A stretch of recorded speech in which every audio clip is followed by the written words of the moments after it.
हाय मुलांनो, आज आपण 1.3 लेट्स स्पीक म्हणजे बोलणे. तर लेट्स म्हणजे चला बोलूयात. आपण बोलायचं कसं हे शिकूयात. फ्रेंड्स म्हणजे आपले मित्र मैत्रिणी.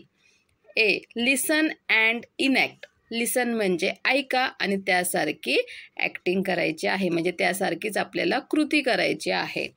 आता हा मुलगा म्हणतो हॅलो, माय नेम इज ललित. तो म्हणतो या मुलीला की हॅलो, माझे नाव ललित आहे. ही मुलगी म्हणते हाय, आय एम फरीदा. ती मुलगी पण त्याला सांगते की हाय, माझे नाव फरीदा आहे. समजा तुमच्या वर्गामध्ये कोणतरी नवीन मुलगा किंवा मुलगी आली तर त्यांच्याशी ओळख करून घेताना तुम्ही अशा प्रकारे बोलू शकता. किंवा तुमच्या तिथे खेळायला गेलात तुम्ही कुठे, एखादा नवीन तुम्हाला मित्र बनवायचा आहे, मैत्रीण बनवायची आहे, तर त्यावेळेस तुम्ही त्याच्याशी अशा प्रकारे बोलायचं. हॅलो, माय नेम इज, आणि तुमचं काय नाव आहे ते सांगायचं. मग ती पण समोरची व्यक्ती, समोरचा मुलगा मुलगी त्यांचं नाव सांगेल.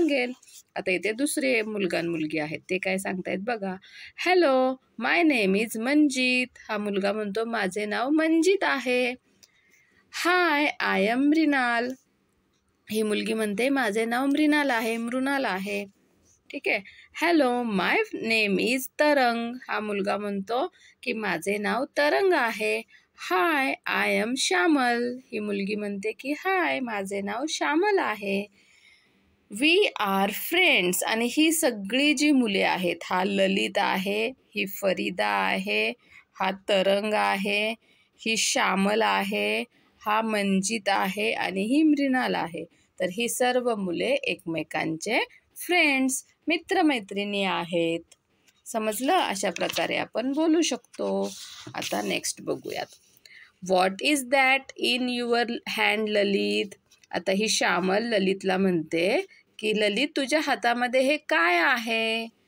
दिस इज माय इंग्लिश डिक्शनरी. ललित म्हणतो ही माझी इंग्लिशची डिक्शनरी आहे. डिक्शनरी म्हणजे काय माहिती आहे का तुम्हाला, की जे अवघड शब्द असतात ना त्यांचे अर्थ त्याच्यामध्ये, त्यांचे मीनिंग आपल्याला समजतं की या शब्दाला. आता समजा की व्हॉट, किंवा आत्ताच मी सांगितलं डिक्शनरी म्हणजे काय, किंवा नेम म्हणजे काय, तर तिथे असं लिहिलेलं, नेमचं स्पेलिंग येणार NAME, नेम डॅश. नेम म्हणजे नाव, असं त्या डिक्शनरीमध्ये लिहिलेलं असतं. समजलं? It is very useful.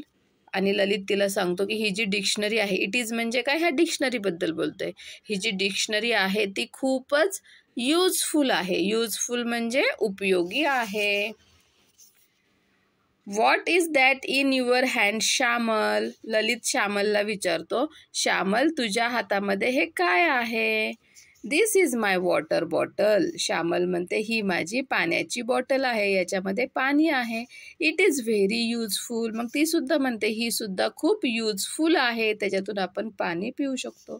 Can you lend me your dictionary. Shyamal म्हणते की तू मला तुझी डिक्शनरी लेंड म्हणजे थोड्या वेळासाठी देऊ शकतोस का.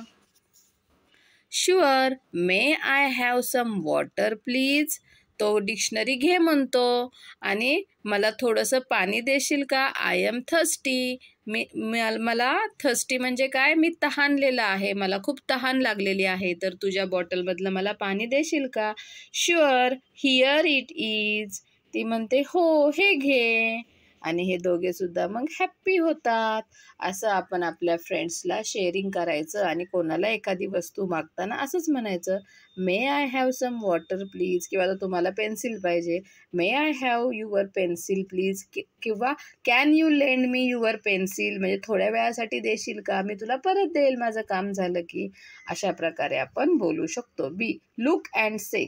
ही बघा आणि म्हणा. आय म्हणजे मी. यू म्हणजे तू. ही म्हणजे तो. शी म्हणजे ती. मी म्हणजे मला. युअर म्हणजे तुझे. माय म्हणजे माझे. वी म्हणजे आम्ही. समजले हे शब्द? चला परत भेटूयात. Bye bye.